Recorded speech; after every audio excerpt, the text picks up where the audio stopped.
হৃদয়ে বসন্ত। আয়রে বসন্ত, হেতাস কুসুমের সুষমা জাগারে, শান্তি স্নিগ্ধ মুকুলের হৃদয়ের গোপন আগারে।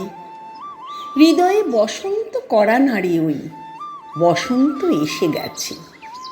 রঙিন বসন্তে ইচ্ছে কি হয় না তোমার?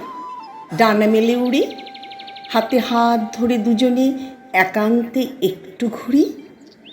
বোকা মেয়ে, বসন্ত চাইছিস? সে বুঝি খুব সহজ। যে বসন্ত ঘর পুড়িয়ে ছাই করে, যে বসন্তে অসময়ে একলা নির্জন স্থানে রেখে পালায়। যদি বসন্ত পলাশ খোঁজে, খুঁজুক, তুমি খুঁজো না। রাঙামাটির পথে হাঁটতে ইচ্ছে করলে হেঁটো না, শুধু আমাকে খুঁজো। আমি তো দুরন্ত ফাল্গুন গোটা গায়ে মেখে তোমার জন্যে বসে আছি, মনে মনে মাদল বাজাচ্ছি আর গোধূলির রং দেখছি দিগন্তে।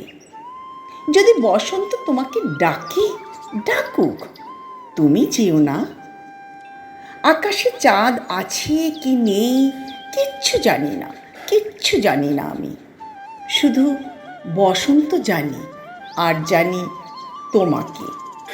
তাই তো তোমারই সামনে এসেছি, তোমাকেই দেখছি। নব বসন্তে নতুন করে মনে হয় সাজাই নিজেকে পৃথিবীর সব রং দিয়ে। ফাগুনের আগুনে সাদা কালো মনের উল্কিয়েকে পলাশের রঙে তাই সাজিয়ে নিলাম নিজেকে। প্রেম চিরন্তন, চির সবুজ, চির নবীন।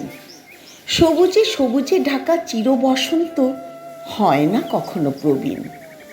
লোকে যাই বলুক, এই বসন্তের শুরু শেষ বলে কোনো কথা নেই।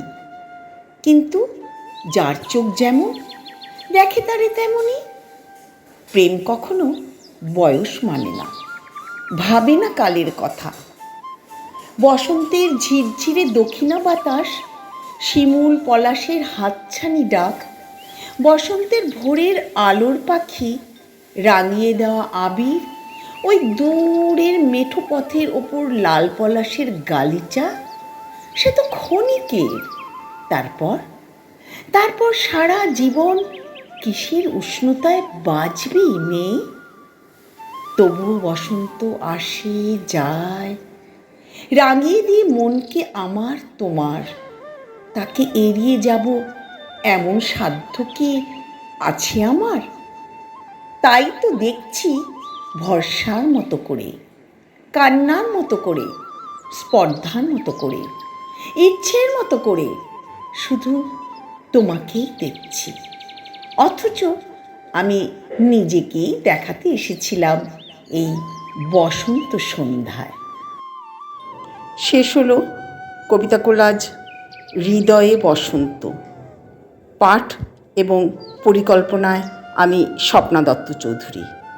যাদের কবিতা নেওয়া হয়েছে তারা হলেন রবীন্দ্রনাথ ঠাকুর, সুব্রত পাল, সোমা সাহা এবং আমি স্বপ্না দত্ত চৌধুরী। নমস্কার।